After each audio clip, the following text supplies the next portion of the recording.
다음에 세 번째, 주식. 주식은 이제 다른 건 문제가 안 되는데 명의를 다른 사람 명의로 한 게 많거든요. 특히 우리나라 상장한다는 회사의 주식은 거의 다 명의 신탁이 있어요. 실제로 주주 이름으로만 주주 명부가 되어 있는 사람이 별로 없어요. 다 누군가 딴 사람들 이름이 들어 있습니다. 삼성이 지금도 이제 엄청난 게 지금 명의 신탁된 게 또 새로 문제들 있잖아요. 거기는 막 조 단위로 문제가 된 조 단위로. 그래서 그 어디로 들어가는가 했더니 다시 그또 불거져가지고 그래서 또 국세청에서 다시 지금 살펴보고 있거든요. 그러면 어떠냐면 나무 이름으로 하면 그러면 어떠냐. 옛날에는 그게 다 그냥 넘어갔는데 나무 이름으로 하는 시점에 중요한 것으로 본다 그러니까. 그러니까 이름 함부로 지금은 빌릴 수가 없어요. 근데 옛날에는 안 빌릴 수가 없는 게 회사 설립할 때 말이죠. 설립할 때는 반드시 발기인이 7명이 있어야 상법에 이런 게 있었어요. 반드시 7명 이상이 공동 발의를 해야만 법인을 설립했다. 그 7명은 반드시 주식을 사야 된다. 그냥 주식도 안 사고 발기인이 될 수가 없어요. 그러니까 7명을 맞춰 넣거든요. 실제로는 나 혼자 회사 설립하는데 7명 이름 맞춰서 넣어요. 주주로. 그 사람들이 지금까지 한참 잊어버리고 있었는데 회사가 잘 되어가지고 지금 보니까 주가가 많이 올라 있어요. 나무 이름으로 되어 있잖아요. 그리고 두 가지 걱정을 해요. 그 사람들은. 행여나 저 사람이 실제로 내 거다가 주장해버리면 어떠냐. 꼼짝없이 뗀단 말이죠. 그렇죠? 뭐 그때 뭐 공증을 해놨거나 써놨어 몰라도. 근데 대개 그게 명의를 빌린 사람들이 어떤 사람이 빌려요? 친척 아니면 친구거든요. 근데 누가 뭐 그 각서 쓰고 이렇게 빌려주겠습니까? 그 사람 지금 우리나라 지금 저 중소기업 상장한다는 회사 거의 다 지금 이 문제에 부딪혀 있어요, 지금. 근데 이제 그때 회사를 설립하고 했던 분들이 전부 나이가 70대, 80대 돼가지고 돌아가실 날이 가까워졌단 말이죠. 그 걱정이 태산이에요. 그래가지고 이걸 노출시키자니 이걸 세금 때릴까 싶고, 안 노출하자니 또 그 사람이 내 것이다 하면 큰일 나고, 그 사람은 또 설사 의리를 지켜요. 그 사람이 죽으면 자식들이 나 아버지가 하는 일에서 모르겠다 하면 그거 끝나는 거거든요. 지금 대단히 미안한 얘기지만은 이명박 대통령 다 쇠살하는데도 지금 그게 문제가 돼 있잖아요. 지금까지 드러난 대로 오면 형님 이름으로 주주를 내놨는데 조카 이름으로. 그 나쁜 사람 같으면 내 것이다 하면 또 떼이는 거예요. 이게 지금 문제가 되어 있습니다. 증여세 매긴다는 것 때문에.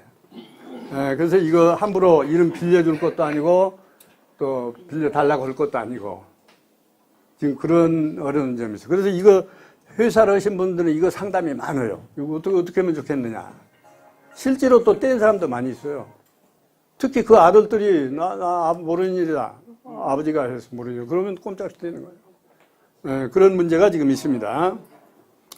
근데 다만 이런 게 있어요. 아직도 문제가 해결이 안 된 것인데 그 명의신탁은 지가 오래됐어요. 옛날에 해놨다. 옛날에 아버지가 이름 빌려줘서 해놨다. 근데 아까 증여세를 이게 언제 매긴다고 그랬어요?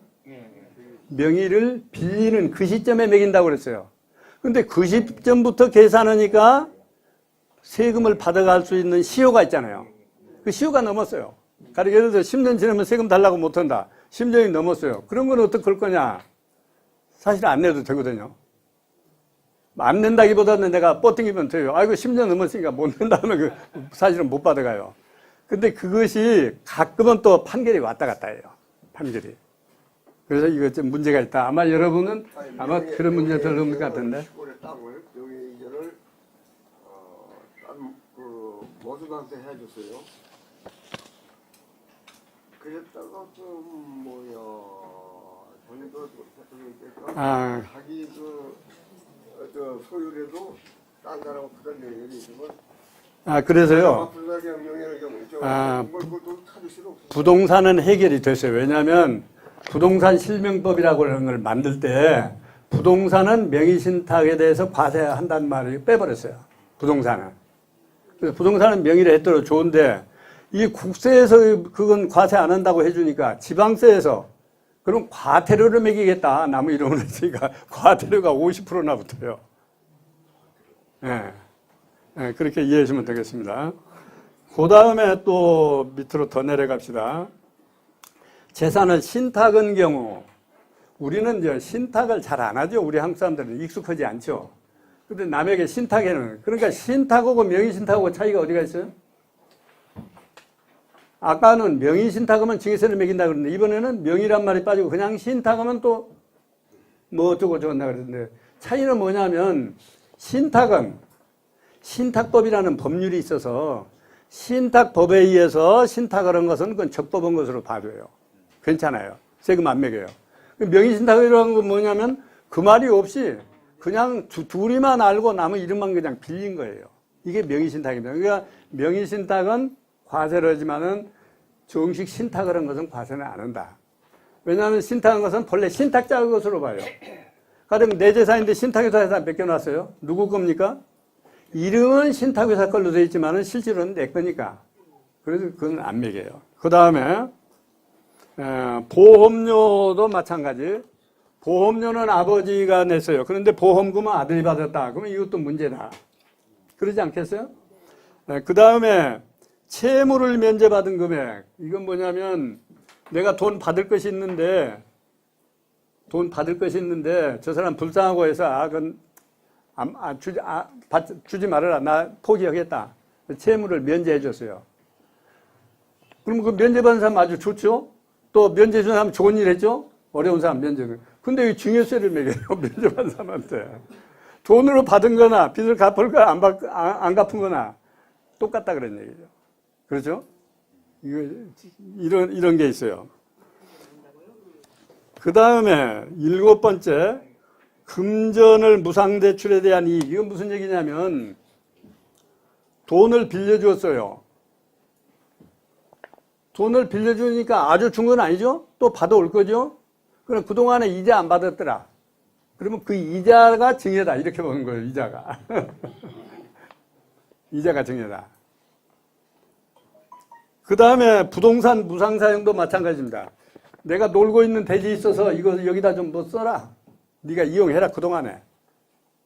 그것도 이용을 무상으로 한 것도 이거 증여다. 이렇게 보는 거예요. 그러니까 이 세법대로 하면 이거 뭐 과세 안 당할 사람 없어요. 그러니까 토지를 무상으로 쓰라고 빌려준 거나 빚 받을 거 있는데 그냥 너 떼어먹으라 한 거나 다 이게 증여에 해당된다. 세법대로 하면. 그 다음에 맨 밑에 보세요. 저가 또는 고가로 매매된 경우. 무슨 얘기냐면 1억짜리인데 5천만 원만 내고 매매했단 말이에요. 1억짜리인데 5천만 원에 매매했어요. 그러면 5천만 원 득을 벗죠. 싸게 산 사람은 이것도 증여다. 그러니까 싸게 팔거나 비싸게 산 것도 문제가 돼요. 남남인데. 네. 근데 여기 조금 남아요. 남남하고 조금 달라요. 근데 여기는 맨 밑에 줄에 뭐라고 그랬어요? 누구든지 다 그렇게 하는 거고 특수관계 있는 사람끼리 한 것만 문제된다. 특수관계.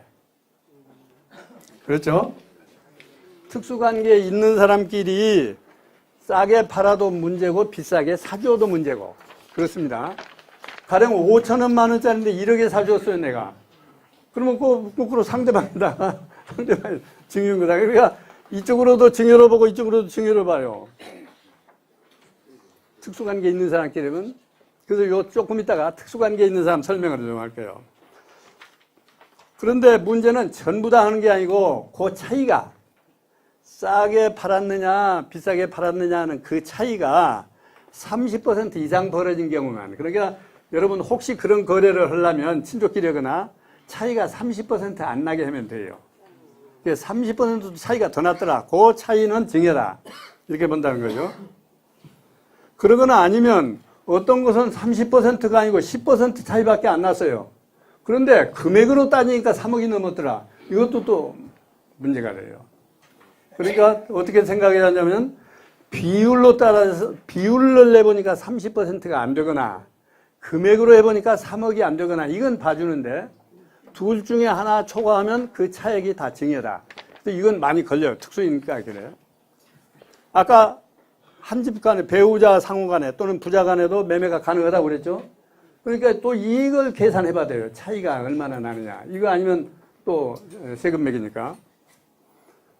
그 밑에 이제 그리고 아까 누가 특수관계 없는 사람끼리도 그러느냐 방금 여쭤봤죠.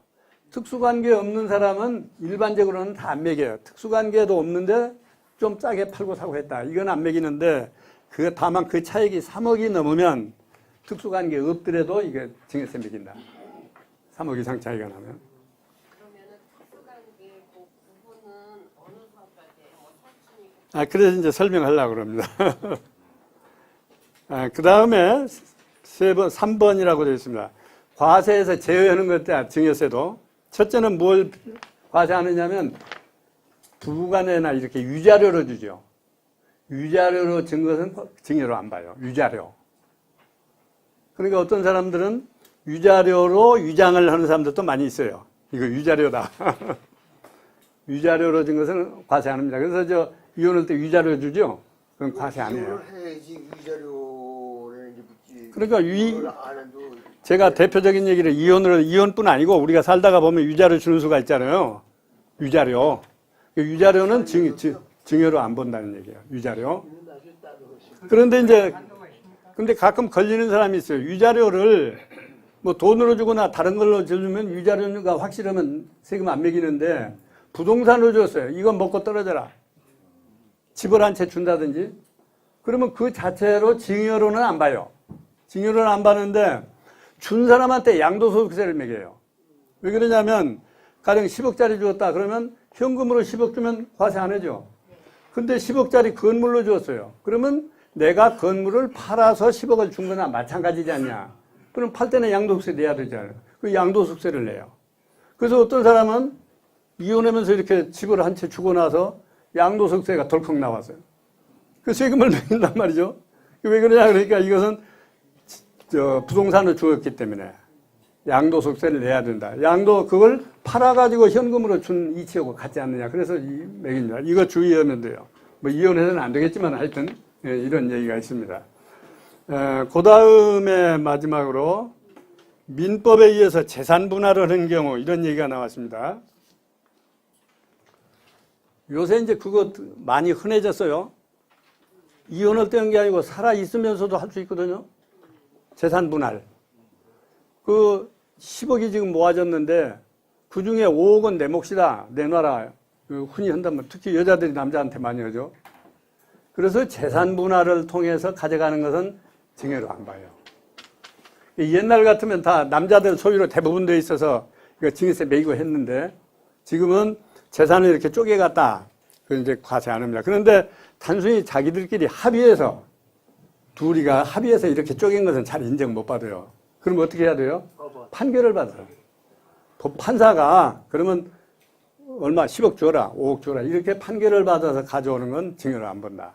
그러니까 설사 5억 주기로 합의를 했더라도 이런 문제가 발생하게 안 하려면 법원에 판결을 받아서 이렇게 주면 과세 안 합니다.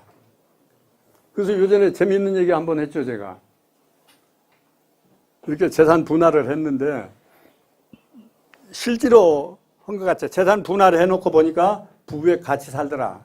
세무공무원이 가보니까 이거 가짜로 짜고 한 거 아니냐 해서 세금을 매겨버렸어요. 그런데 대법원에 가서 정부가 졌어요.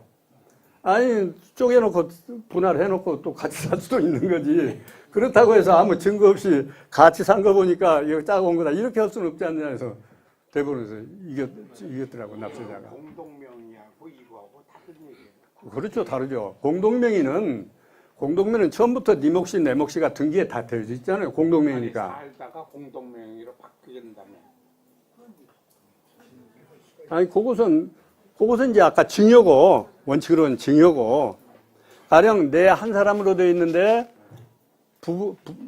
부인을 상대방을 배우자를 하나 끼워 넣어서 공동으로 만들었죠. 그럼 그 배우자 몫은 증여한 게 되는 거예요. 이것은 법적으로 내 몫이가 있다고 해서 판사가 그 줘라 해서 이것만 과세 안 한다는. 근데 옛날에는 다 같이 벌었어도 남편이 주는 것만. 그래서 이제 그런 문제를 해결하려고 민법에다 이 조항을 넣었어요, 지금. 예? 서로 배우자 몫을 인정해 주어가지고 주는 것은 자기 것을 찾아가는 걸로 봐라. 남편이 증여했다고 보지 말고 그렇게 해준 거예요, 지금. 그래서 6억이에요. 그래서 아주 발전된 거죠. 아니, 그 6억하고는 상관없어요. 그 6억은 증여를 했을 때고 이것은 증여를 아예 안 보니까. 그래서 아까 이제 지금까지 쭉 설명을 했는데 이 중에 아까 특수관계에 있는 사람끼리 한 것은 자꾸 뭘 부인한다고 그랬죠. 이 특수관계라는 말이 많이 나와요, 여러 군데. 예, 맨 끝에다. 특수관계가 그러면 어떤 사람이 특수관계가 있느냐 여기 나와 있어요. 이제 대표적인 건 어떤 사람이 되겠어요? 친족, 말할 것도 없이. 뭐 부자간 뭐부터 시작해서 친족들이 특수관계가 있다고 보는 거예요. 우리나라 사람은 특히 그 혈연은 중시하니까. 그래서 이 친족의 범위가 밑에 나와 있어요. 혈족은 육촌, 혈족은 동성동본을 얘기합니다. 동성동본. 동성동본. 며느리하고 시아버지하고는 혈족이 아니에요? 아니요. 피는 다르거든요. 한 집에 살아도. 그러니까 동성동본인 사람만 혈족입니다. 그 혈족은 육촌. 민법은 지금 4촌으로 줄였어요. 8촌까지 특수관계 있다고 봤는데 옛날에. 요새 사회로는 그게 안 맞다 해서 4촌으로 줄였는데 세법도 8촌이다가 겨우 여기는 또 2촌 줄였어요. 짜게. 요새 애들 6촌이 누군지도 몰라요. 우리 애들도. 그렇죠? 근데 6촌하고 특수관계가 있다고 해서 자꾸 이렇게 부인을 만드는데 아직도 하여튼 세법은 6촌까지 특수관계가 있다. 그래서 제일 문제가 많이 되는 게 주식 때문에 그럽니다. 가령 6촌도 어느 회사 주식을 샀는데 나도 그 회사 주식 샀어요. 그렇죠? 6촌이 산 줄 모르고 사지 어떻게 그거 압니까? 근데 이렇게 다 따져봐가지고 보니까 6촌간이네? 이거 문제가 된다. 그런 게 많이 있어요. 예. 그래서 이거 4촌으로 줄여줘야 돼요. 최소한. 지금 4촌도 모르는 애들 많은데. 그래서 하여튼 6촌이다. 그 다음에 4촌 이내의 인척. 인척은 뭐냐면 본래 혈족은 아닌데 혼인으로 맺어졌다 해서 인척입니다. 혼인으로. 그러니까 여러분 생각에 어떤 사람이겠어요? 응? 부인은 배우자고, 이종간, 이종형제간, 또 고종형제간, 그렇죠? 외종형제간, 전부 혼인으로 맺어진 사람들. 이건 사촌까지요. 그러니까 우리가 흔히 말하는 외사촌, 이종사촌, 고종사촌 이런 데까지 특수관계가 있습니다. 특히 이런 데는 우리가 잘 모르죠. 그런데 심지어 어떻게 하냐면 보니까 고종사촌간이네. 이 사람 주식이 만주고 이 사람 주식이 만주네. 합쳐봐가지고 대주주네. 이래가지고 문제된 게 많이 있어요. 그래서 이게 좀 현 사회는 불합리하지만 아직까지 특수관계다. 그 다음에 배우자, 말은 것도 없이 친족관계죠. 여기 사실혼 관계도 포함한다 그랬어요. 그러니까 아직 호적이 안 올랐지만은 실제로 같이 살고 있는 게 입증되면 이 사람도 포함한다. 그 다음에 입양자, 요전에 잠깐 말씀드렸죠. 민법 얘기할 때 양자를 가면 친자로 똑같이 해준다고 그랬죠. 입양자는 친자하고 똑같이 취급을 해줍니다. 근데 아까 상속은 누구한테 받는다고 그랬어요 그때? 친가에서도 받고 양가에서도 양쪽에 다 받는다고 그랬죠. 여기도 친가도 특수관계가 있고 양가도 특수관계가 있습니다. 양자는. 그 다음에는 이제 별로 문제 안 되느냐면은 회사 같은 경우에는 임원하고 가장 사정이라든지 대주주하고 특수관계가 있다고 보는 겁니다. 임원하고 임원 아닌 사람만 빼고 임원 특수관계가 있다. 그 다음에 또 생계를 같이 하는 사람. 요새는 이게 드문데요. 가령 옛날 같으면 가정부, 식모 같은 사람 같이 한 집에서 먹고 살지 않냐면 특수관계가 있다. 그 다음에 세 번째는 주주 출자자. 주주, 가령 대주주하고 나하고 같은 주주라고 해서 특수관계가 있다. 이렇게 묶어서 주제하는 게 맞습니다. 이건 이제 복잡한 문제들이 있으니까 이 얘기를 빼고. 예? 며느리요? 며느리 들어가요. 왜냐하면 며느리도 혼인으로 해서 얽혀진 사람이니까. 혼인으로. 인척 중에 들어갑니다. 그러니까 인척은 사촌 이내니까. 그 다음에 여기까지 보고 그러면 여기 1촌, 2촌, 3촌 이런 얘기가 나왔는데 여러분은 이제 그 정도는 다 아시지만은 이 촌수 계산도 요새는 복잡해요. 요 마지막 편에 촌수 계산표 참고로 여러분 구경하시라고 해놨습니다. 이 친척 계산하는 거 여기 있죠. 참고로 한번 봐보세요. 보시면 우리가 몰랐던 거 고종은 어쩌고 누구는 몇 촌이고 이렇게 여기 복잡한데 이거 보시면 복잡해서 잘 이해가 안 돼요. 제가 간단하게 하나 그려줄게요. 아주 간단하게 표를 하나 그리면 이렇습니다. 이건가? 네. 간단하게 그리면 이게 본인입니다. 본인이죠. 그럼 본인은 어디서 태어났어요? 부모가 이렇게 낳아줘서 태어났죠. 여기 부모가 있습니다. 그렇죠? 부모가 나하고 몇 천이에요? 부모 보고 일천이라고 부르는 사람은 없지만은 그 촌수라고는 이 촌자가 무슨 촌자예요? 마디촌이죠. 그러니까 마디가 하나 생겼잖아요. 그래서 일촌입니다. 부모고 나오고 법률적으로 일촌이에요. 그 다음에 그러면 이게 부모입니다. 또 하나 올라가면 또 누가 있어요? 아버지를 낳아주신 조부모가 있죠. 그러면 조부모고 아버지하고는 일촌이죠. 또 나하고 조부모하고는 몇 촌이에요? 이촌이죠. 한 마디, 두 마디. 조부모고 이촌이라고 부르는 사람은 없어요. 그런데 아버지가, 할아버지가 아버지를 한 사람만 낳은 게 아니고 큰아버지도 있고 여기 작은 아버지도 있죠? 삼형제 낳았다. 그러면 이 사람은 나하고 몇 촌이에요? 몇 촌이에요? 어떻게 3촌이죠? 요렇게 하면 2촌밖에 안 되는데. 네, 이 3촌들도 다 할아버지가 낳아줬죠, 이렇게. 그렇죠? 그러니까 할아버지부터 거슬러니까 한 촌, 두 촌, 세 촌.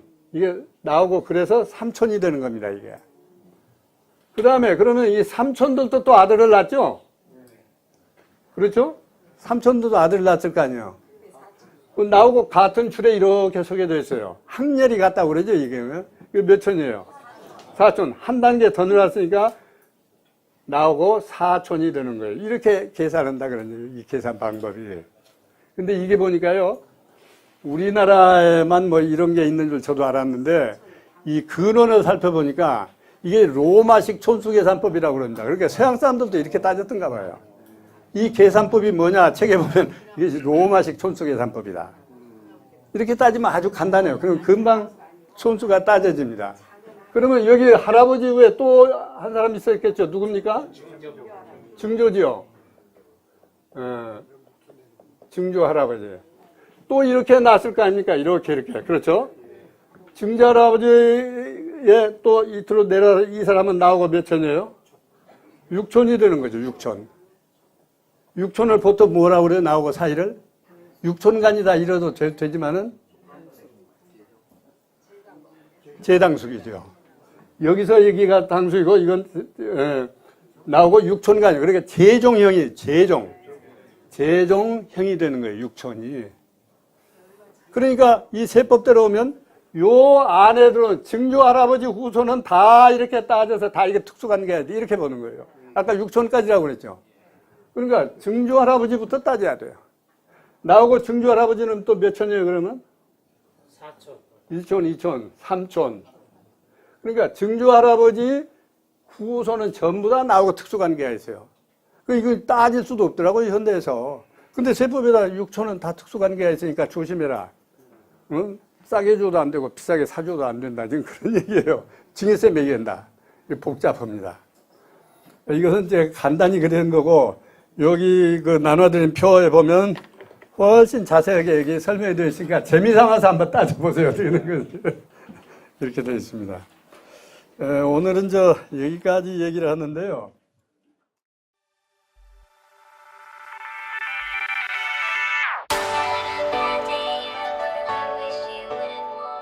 강남구 논현동에 위치한 대지면적 약 75평, 연면적 약 200평의 수익형 부동산 개발 사례입니다. 인지도 있는 브랜드와 연계하여 임차인이 선호하는 최상의 공간을 만들어갑니다. 소호 사무실을 계획하여 수익률을 극대화하였습니다. 1층 필로티를 활용한 편리한 주차, 풀옵션 주거 공간과 독립된 옥상 정원, 전용 면적 5평에서 7평대까지 고급 임대주택의 수익 극대화가 되도록 가구와 자재를 선별하였습니다. 풀옵션으로 전자제품, 가구류와 집기류가 모두 포함되도록 계획하였습니다. 매각 시 자산가치가 높을 건축물로 디자인하였습니다.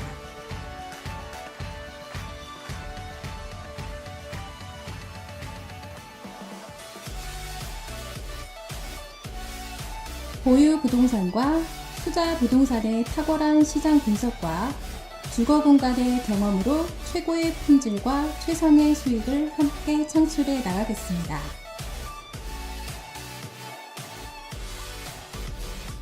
책임, 위탁, 전속, 일반 관리 등 건물주 취향에 따라 선택 가능합니다. 수금 책임제로 월세 미납 시 대납해 드립니다. 공실 클럽 및 제휴사의 광고를 통한 타사 대비 공실률 최소화로 인해 수익률 증가가 가능합니다.